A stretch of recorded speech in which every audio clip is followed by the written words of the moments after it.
बच्चों, पिछली वीडियो में हम लोगों ने समुच्चय के बारे में सीखा था और उसमें बताया था मैंने आपको कि उपसमुच्चय क्या होते हैं और उपसमुच्चय को लिखने का तरीका क्या होता है। एक बार आपको फिर से बता दें, उपसमुच्चय का मतलब क्या होता है। जैसे अगर ए में आपके 2,3 ये अवयव हैं और बी में 2, 3, 4, 5 अवयव हैं इस तरीके से, तो आप कह सकते हैं कि ए जो है वो बी का उपसमुच्चय है। उपसमुच्चय का साइन ऐसा होता है, इस प्रकार से ये आप बना देते हैं। और यहीं पर अगर मैं आपसे कहूँ ए बराबर यहाँ पर ए कामा वी और बी में जो आपके अवयव हैं वो सी डी ई हैं। अब आपसे कहें क्या ए बी का उपसमुच्चय है, तो आप कहेंगे कि ए बी का उपसमुच्चय नहीं है। आप इसको ऐसे काट देंगे, क्यों? क्योंकि ए के कोई भी अवयव बी में नहीं है। तो इसका मतलब ये हो गया कि ए के जब सभी अवयव बी में होते हैं तो ए बी का उपसमुच्चय कहलाता है। अगर ए के अवयव बी में नहीं है तो ए बी का उपसमुच्चय नहीं होगा। और उपसमुच्चय नहीं होगा उसके लिए क्या करेंगे, उपसमुच्चय का ही निशान लगाएंगे, साइन करेंगे और उसको काट देंगे, जिससे कि ये उपसमुच्चय नहीं होगा। ठीक है। अब इस पर आधारित कुछ क्वेश्चन थे, मैं आपको करवा दूं। जैसे क्वेश्चन नंबर, ये मैंने आपको समझाया था केवल, क्वेश्चन नंबर फर्स्ट है इसका। क्वेश्चन नंबर फर्स्ट क्या है? क्वेश्चन फर्स्ट इसका देखें, रिक्त स्थानों में आपको केवल भरना है साइन, समुच्चय उपसमुच्चय होगा या नहीं होगा। ठीक है, आपको क्या लगाना है कि इसका उपसमुच्चय होगा या नहीं होगा। तो उसके लिए आपको बताना है फर्स्ट पार्ट, पहले का फर्स्ट पार्ट मैं आपको बता रहा हूँ, आप खुद देख सकते हैं। 2, 3, 4 और बीच में रिक्त स्थान है और फिर इसके बाद है आपका 1, 2, 3, 4, 5। अब आप मुझे ये बताओ, ये 2, 3, 4 अवयव इसमें है कि नहीं है? है कि नहीं है? तो इसका मतलब क्या हो गया, ये इसका उपसमुच्चय है। तो आप यहाँ क्या लगाएंगे, ये निशान लगाएंगे कि ये इसका उपसमुच्चय है। ठीक है। ऐसे इसका सेकेंड पार्ट है आपका। सेकेंड पार्ट में क्या कह रहा है, आप देखें कि ए बी सी और रिक्त स्थान यहाँ पे है और यहाँ पर आपका आ जाएगा बी सी डी। अब आप मुझे बताइए, क्या ए बी सी सारे के सारे अवयव इसमें हैं? नहीं है। डी सी तो है लेकिन ए नहीं है इसमें। अगर इसमें ए होता तो ये उसका उपसमुच्चय होता। तो इसका मतलब क्या हुआ, ये इसका उपसमुच्चय नहीं है, उपसमुच्चय नहीं है। ऐसे ही आपका इसका थर्ड पार्ट है। क्या थर्ड पार्ट कह रहा है कि यक्स जो है, यक्स कॉलन, यक्स आपके विद्यालय की कक्षा 11 का एक विद्यार्थी है। यक्स विद्यालय की कक्षा 11 का एक विद्यार्थी है। ठीक है, ये आपका क्या कौन समुच्चय कौन सा पता है? विद्यार्थी है। इसको आप कर दें। इसके बाद रिक्त स्थान है, मतलब बताना है कौन सा समुच्चय होगा। दूसरा है आपका, आप देखेंगे यक्स कॉलन, यक्स आपके विद्यालय का एक छात्र है, विद्यालय का एक विद्यार्थी, विद्यालय का एक विद्यार्थी। ठीक है ना, है। तो अब बताइए, क्या ये इसका उपसमुच्चय है या नहीं है? तो आप देखेंगे कि इसका उपसमुच्चय होगा, क्योंकि अगर विद्यालय का विद्यार्थी है तो वो कक्षा 11 का अगर विद्यार्थी तो वो भी विद्यालय का विद्यार्थी होगा, वो नहीं होगा।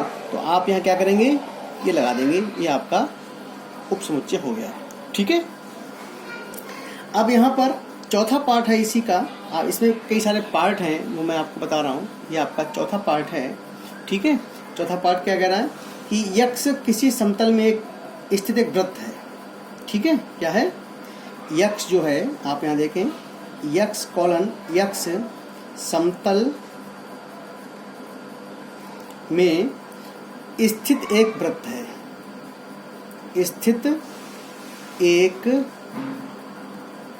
वृत्त है।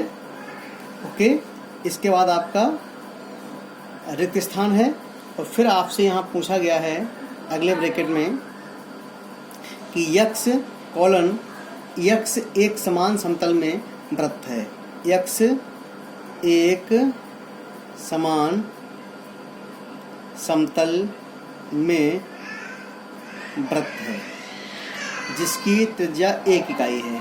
आप यहाँ क्या लिखेंगे, जिसकी त्रिज्या 1 इकाई है। ओके, इसकी त्रिज्या 1 इकाई है। अब देखो यहाँ पर एक कंडीशन लगा दी कि समतल में एक वृत्त तो है, लेकिन वृत्त कैसा है, उसकी त्रिज्या हमेशा 1 इकाई रहेगी। और यहाँ पर समतल में एक वृत्त है, तो अगर ये इधर लिखा होता और ये इधर लिखा होता तो ये इसका उपसमुच्चय है, ये तो इसका उपसमुच्चय है, लेकिन इसको इसने इधर लिख दिया है। अब ये इसका उपसमुच्चय नहीं हो सकता है भाई, तो ये आप क्या करेंगे, इसको ये उपसमुच्चय का निशान लगाएंगे और इसको काट देंगे, ठीक है ना। ये इसका एक उपसमुच्चय नहीं होगा। ओके, ये बात आपके समझ में आ रही होगी, क्योंकि यहाँ पर एक कंडीशन है कि 1 इकाई वाला ही वृत्त है। यहाँ पर कोई भी इकाई हो सकती है, 1 2 3 4 अंत तक कितने वृत्त बन सकते हैं आपके, तो इसलिए यहाँ पर केवल एक वृत्त है और यहाँ पर आपके अनंत वृत्त हैं, तो ये इसका कभी उपसमुच्चय नहीं हो सकता, ये इसका उपसमुच्चय हो सकता है। ठीक है, तो यहाँ पर देखें, यक्स समतल में एक और क्वेश्चन है आपका इसी प्रकार से, यक्स किसी समतल में स्थित एक त्रिभुज है। यक्स जो है किसी समतल में स्थित एक क्या है, त्रिभुज है, ठीक है। और दूसरा आपका यहाँ पे दिया हुआ है कि यक्स किसी समतल में स्थित एक आयत है। यक्स कॉलन यक्स किसी समतल में स्थित क्या है, एक आयत है। ओके, अब ये आयत है तो ये त्रिभुज है। त्रिभुज और आयत में बहुत बड़ा अंतर है। देखो, आयत में भुजाएं 4 होती हैं, त्रिभुज में भुजाएं 3 होती हैं, तो ये इसमें कभी भी नहीं आ सकता है। तो ये तो आपका हमेशा उपसमुच्चय होगा ही नहीं, ठीक है, कभी नहीं, नेवर हो सकता है। अब इसी के साथ आपका एक छोटा क्वेश्चन और है, उसमें भी कहा है समबाहु त्रिभुज है, और त्रिभुज है तो समबाहु त्रिभुज में भुजाएं कैसी होती हैं, समान होती हैं। तो आप देखें, इसी का ये आपका 5वां पार्ट है।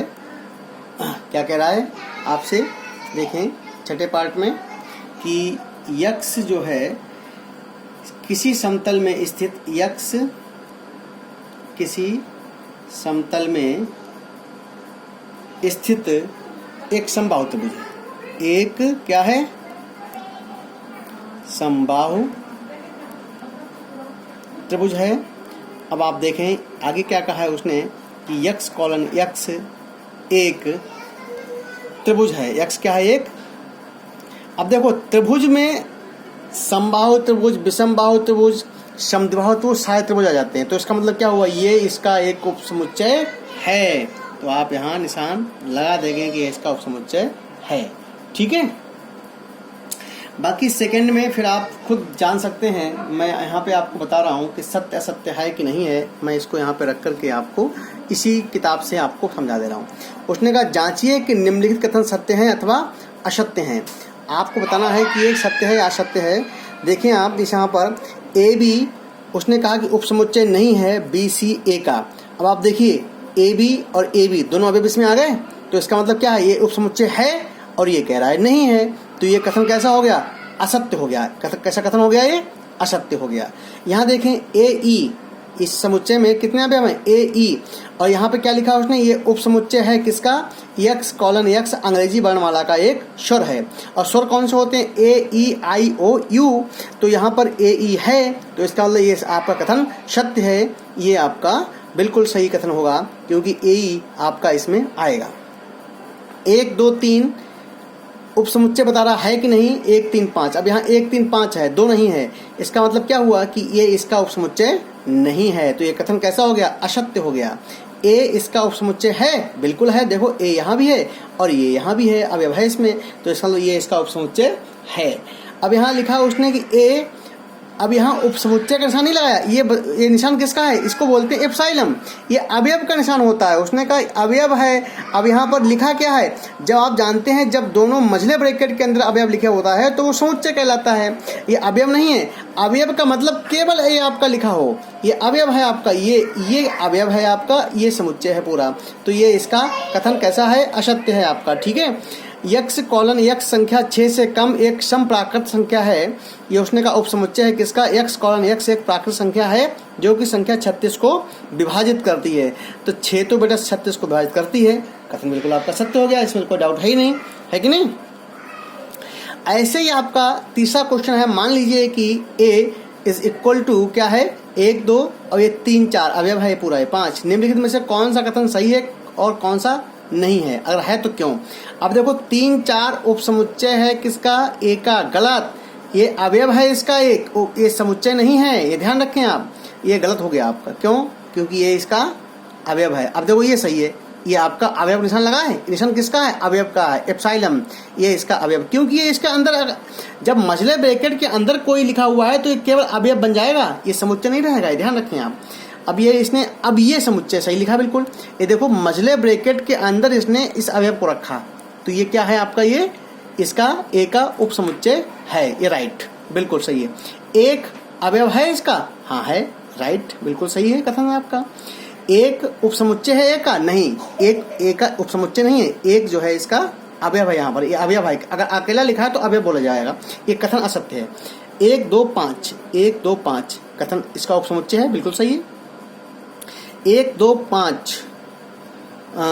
5 अवयव है, नहीं, ये गलत है, ये अवयव नहीं है, उपसमुच्चय है। 1 2 3 नहीं है, क्यों, 3 इसके अंदर है, 3 4 एक साथ है, अलग अलग नहीं है, तो ये भी इसका नहीं माना जाएगा, ठीक है ना। 5 सभी का उपसमुच्चय होता है, अवयव नहीं होता है, तो ये गलत है, ये उपसमुच्चय। मैं आपको बताया था, अगर मेरे पिछली वीडियो आप देखेंगे तो उसमें आप को ये सब अपने आप लगाना आ जाएगा, क्योंकि मैं सारी चीजें आपको समझा चुका हूँ, ये भी आपका असत्य है, ठीक है ना। इस तरीके से आप देखें, अब उसमें आया निम्नलिखित समुच्चयों के सभी उपसमुच्चय लिखिए। उपसमुच्चय लिखना है आपको, इसका इसका इसका, तो उपसमुच्चय लिखना मैंने हालांकि आपको सिखाया था, फिर भी मैं आपको यहाँ पर बताऊंगा कि कैसे उपसमुच्चय लिखते हैं। ये देखें आप, एक्सरसाइज का चौथा का पहला पार्ट क्या है हमारा, ए, इसके उपसमुच्चय लिखने हैं। उपसमुच्चय कैसे लिखेंगे, उपसमुच्चय लिखने में सबसे पहले हम लोग क्या लिखते हैं, फाई। मैंने कहा था जब आपको समझाया था, फाई सभी का उपसमुच्चय होता है, ठीक है ना। और ये आपका क्या हो जाएगा, ए, ये इसके केवल 2 होंगे, क्योंकि आपको बताया था 2 की घात n होता है उपसमुच्चयों की संख्या। n क्या है, या अकेला अवयव है, तो 2 की घात 1 यानी कि 2 ही होंगे, 1 2। अब आपका सेकेंड पार्ट है इसका, और सेकेंड पार्ट क्या है आपका, देखें a कामा v, ये हो जाएगा आपका उपसमुच्चय। क्या होंगे इसके, तो इसके उपसमुच्चय हो जाएंगे, पहला फाई, दूसरा a, तीसरा आपका v, और तीसरा बाद चौथा क्या आएगा, ए बी, यानी कि पूरा वही लिख देते हैं, पहले phi A V A B, okay. ऐसे इसका थर्ड पार्ट है, और थर्ड पार्ट में क्या है आपका, उपसमुच्चय लिखना है किसके, 1 2 3। अब इसमें 3 अवयव हैं, तो इसके उपसमुच्चय संख्या कितनी होगी, 8 होगी ना। 2 की घात n करेंगे जब, तो 2 की घात n का अवयव कितने हैं, 3 अवयव हैं, तो 2 की घात 3 हो गया, और 2 की घात 3 का मान 8 होता है, तो इसके उपसमुच्चय कितने होंगे, 8। यहाँ पर अवयव 2 थे, तो 2 की घात 2 आ गया 4, तो इसके कितने उपसमुच्चय, 4। तो देखें कौन कौन से इसके उपसमुच्चय होंगे। तो यहाँ पर केवल अगर उपसमुच्चयों की संख्या पूछे तो आप लिखेंगे उपसमुच्चयों की संख्या, और वो संख्या हो जाएगी कितनी, 8। और कौन कौन से इसके उपसमुच्चय होंगे मैं वो आपको सिखा रहा हूँ कैसे आप लिखेंगे, ओके। पहला क्या होगा, फाई, फिर एक एक करके लिखिए, 1, अगला क्या आएगा बताओ बेटा, 2, फिर अगला 3। अब 2 2 करके लेंगे सीक्वेंस में, 1 2, फिर 2 3, फिर 3 1, 1 कामा 2, फिर 2 कामा 1, 2 कामा 1 नहीं, 2 कामा 3, और फिर आपका 2 कामा 3 के बाद क्या आएगा, 3 कामा 1, और इसके बाद फिर आपका सभी अवयव ले लेते हैं क्या, 1 2 3, ओके। तो देखें आप 1 2 3 4 5 6 7 8 आ गए सभी, ये सारे के सारे आपके आ गए, ठीक है ना। तो इस तरीके से आपने देखा कि हम किस प्रकार से उपसमुच्चय निकालते हैं, ठीक है ना। उपसमुच्चयों की संख्या को आप आराम से निकाल सकते थे। अगर केवल उपसमुच्चयों की संख्या आपसे पूछता तो उपसमुच्चयों की संख्या क्या निकालते हैं, 2 की घात n से निकालते हैं, 2 की घात n, और 2 की घात n से आप सारे उपसमुच्चय निकाल सकते हैं आसानी से। अब ऐसे ही अगर आप देखें, इसका चौथा क्वेश्चन आपका ये हो गया।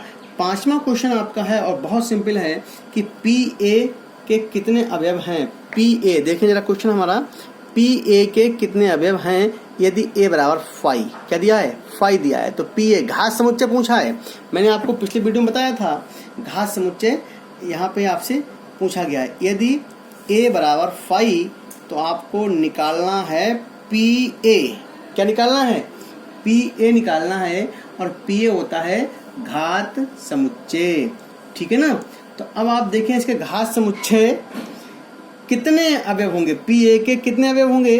तो ए बेटा 5 है, और 5 जब होगा तो इसके उपसमुच्चय तो कुछ होंगे ही नहीं, और ए के उपसमुच्चय क्या होंगे, आप देखें ए के उपसमुच्चय केवल और केवल क्या होगा, 5 होगा।